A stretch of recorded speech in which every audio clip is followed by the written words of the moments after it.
Hello friends, good morning. তোমরা সবাই কেমন আছো? আশা করি সবাই ভালো আছো, আর আমিও ভালো আছি। তো তোমাদের জন্য আজকে সকাল সকাল একটা ছোট্ট একটা মিনি ব্লগ নিয়ে এসেছি। তো দেখো বন্ধুরা, সবাই আমাদের এটা বাগান। তো বাগানে দেখো এত সুন্দর সুন্দর ফুল গাছ হয়েছে, তারপরে দেখো সবজি গাছ গেড়েছে। এই দেখো এইগুলো হচ্ছে বেগুন গাছ, আর ওইখানে দেখো কি সুন্দর সুন্দর ফুল গাছ আছে। তো এইখানে দেখো বাবা ভিতরে ঢুকেছে, এই দেখো কতগুলো বেগুন তুলে নিয়ে এসেছে। তো বলো, বাড়িতে যদি এরকম শাক সবজি থাকে তাহলে কি আর লাগে বলো। তো এইখানে অনেক সবজি আছে। তো এখানে দেখো ডাঁটা গাছ ছিল, এটা তো বুড়ো হয়ে গেছে। তারপরে দেখো আমাদের বাগানে আজকে কি কি সবজি আছে আমি তোমাদেরকে সবাইকে দেখাবো। তো এখানে দেখো কি সুন্দর সুন্দর লেবু ধরেছে।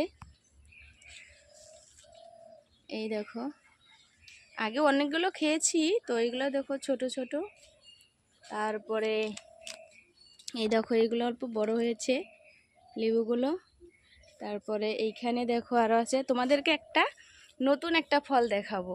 তো জানি না কে কে দেখেছো বা কে কে দেখোনি। তো আমাদের বাড়িতে এই ফলটা হয়েছে। তো কেউ বলে চেরি ফল বা কেউ বলে গরম চা, কিবা ফলটার নাম আমি ভালো করেও জানি না। তো এইখানে দেখো ফলটা আছে, তোমাদেরকে দেখাচ্ছি আমি।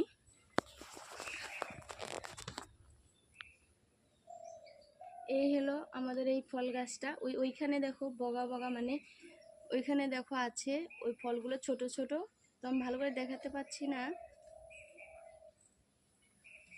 তো যাই হোক, আমি যদি ভিতরে ঢুকতাম তাহলে তোমাদেরকে সব ভালো করে দেখাই দিতে পারতাম। তো ওইখানে দেখো বাবা ফুল উঠাচ্ছে। তো আজকে তো বৃহস্পতিবার, তার জন্য বাবাকে বললাম যে কয়টা আমাকে ফুল উঠিয়ে দাও। তো ওইখানে দেখো বাবা ফুল উঠাচ্ছে। আর ওইখানে দেখো কারকোল গাছ আছে ওইখানে, তো কারকোল উঠাবে। তারপরে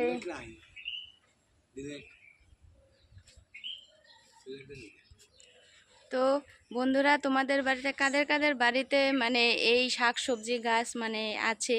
তো সবাই তো জানোই বাড়িতে শাক সবজি গাছ থাকলে খেতে কি মজাটা লাগে। সকাল সকাল উঠে শাক সবজি উঠানো মজাটাই আলাদা। তো আমরা উঠাই, মানে মাঝে মধ্যে উঠাই ভালো করেই। তো এখন আজকে আবার অনেক দিন পর মানে উঠানো হচ্ছে। দেখো কতগুলা বেগুন উঠিয়েছে, তো এগুলা দিয়ে রান্না করা হবে। তারপরে দেখো ওইখানে আরো অনেক সবজি আছে, কিন্তু ওটা আমি দেখাতে পাচ্ছি না। ওইখানে বাবা উঠাচ্ছে দেখো।